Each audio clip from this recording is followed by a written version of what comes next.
Hello hi అండి, సుజాతాస్ కిచెన్కి స్వాగతం. ఈరోజు సుజాతాస్ కిచెన్లో నేను మష్రూమ్ సూప్ని ఎలా తయారు చేయాలో చేసి చూపిస్తానండి. మష్రూమ్ సూప్ తయారు చేయడానికి నేను ముందు కొద్దిగా బటర్ తీసుకుంటున్నాను. ముందుగా దీనిలోనికి నేను చిన్నగా తురుముకున్న వెల్లుల్లి ముక్కల్ని వేస్తున్నాను. వీటిని కొద్దిగా ఒక 2 నిమిషాలు వేయించుకుందాము. మీడియం సైజు ఉల్లిపాయని ఈ విధంగా చిన్న ముక్కలుగా చేసుకున్నానండి. వీటిని కూడా వేస్తున్నాను.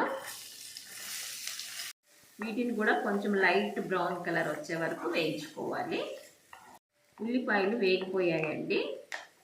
ఇప్పుడు దీనిలోనికి నేను మష్రూమ్లు వేస్తున్నానండి. నేను 10 మష్రూమ్లని ఈ విధంగా చిన్న ముక్కలుగా కోసుకున్నానండి.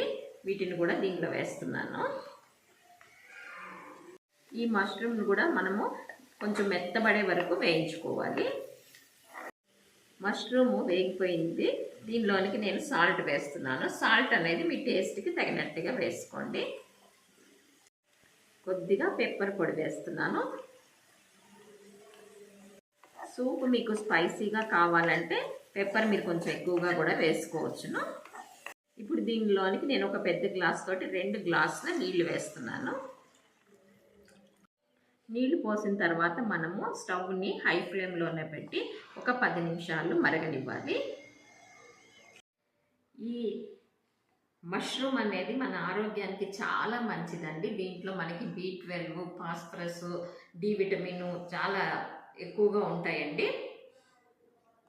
ఇది మన గట్ హెల్త్ కూడా చాలా మంచిదండి. మన ఇమ్యూనిటీ సిస్టమ్ కూడా చాలా ఇంప్రూవ్ చేస్తుంది. ఇన్ని ఆరోగ్య ప్రయోజనాలున్న ఈ మష్రూమ్ సూప్ని మనము మన ఆహారంలో భాగంగా చేసుకుంటే చాలా మంచిదండి. ఈ విధంగా మష్రూమ్ని 10 నిమిషాలు ఉడికించుకున్నాను. ఒక చిన్న స్పూన్ తోటి 2 స్పూన్ల కార్న్ఫ్లోర్ తీసుకున్నాను.